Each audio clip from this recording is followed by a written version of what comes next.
For more on this story, I'm joined by Dave Ashton, founder of SnapCar, a private chauffeur company here in France. Thank you very much for joining us this afternoon. What Thank is you. your reaction to this taxi strike that's happening today? Because now it's no longer just about Uber. Services like yours are also why taxis are out on the streets. Yes, it's had an effect on our business, and I think it's affected all the actors in the sector.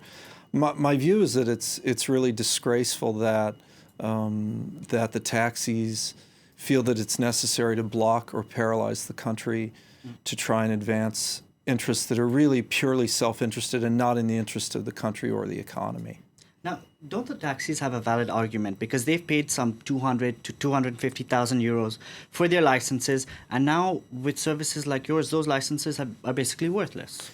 Well, first of all, the licenses they're not worthless. They're an asset that these drivers, or more likely it's companies that have purchased these licenses.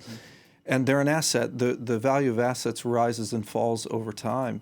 And so the fact that the value of these assets may start falling, although it's not been demonstrated that's the case, is simply part of a free market economy. So there's really no reason or excuse for the taxi system, whether it's the drivers, the owners of the licenses, who are, again, tend to be very large companies, for them to strike based on the fact that they want the government to support, to prop up the value of these licenses, or to drive and uphold a monopoly for them in this market. They don't.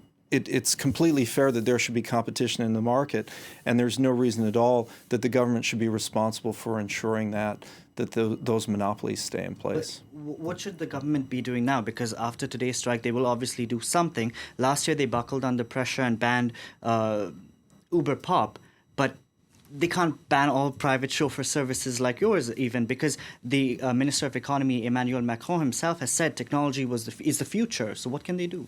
So the question is, what should they do and what will they do? The first thing that they should do is they should arrest the people. They should arrest every person all taxis that are on the street today. They should arrest people who paralyze the city, who paralyze the country, who create a public nuisance. It's okay, I guess, if you want to go on strike, but to create a public nuisance and paralyze the country is completely unconscionable. So that's the first thing. In the long term, what they should do is figure out a solution that simply says, we understand that this market is open to competition, that neither taxis nor VTCs nor any other player have a monopoly on execution in this space, and create opportunities for people to continue to have jobs in this sector. What I mean by that is the VTC business has created about 20,000 jobs in France just over the last 4 years. So there's very few sectors where employment for a young person who may come from an unfavorable environment as he or she has grown up is proposing great employment for this person to come and be part of this market. And because the taxis are proposing to stop that, if I was in the government, I would simply say, this is not in the best interest of the economy or the country, and so we won't accept any proposition that would curtail that growth. But taxis say they're the real professionals. They know the city, they know its landmarks. I took an Uber pool this morning, and the taxi driver had to drop someone off. He didn't know where Grand Palais was. It's one of the biggest landmarks in the city. So don't the taxis have a right to to say we know the city better? No, they don't have. They have the right to say whatever they want. What's fact and what's reality are not necessarily the same thing as what people say or what they want. So the reality is, the customers, the clients, or the people in Paris or around France will make a choice about what services they want to use. And if a driver of a service like SnapCar or a VTC service can't get the client where the client needs to be, then clearly the client would be motivated to go elsewhere for that service.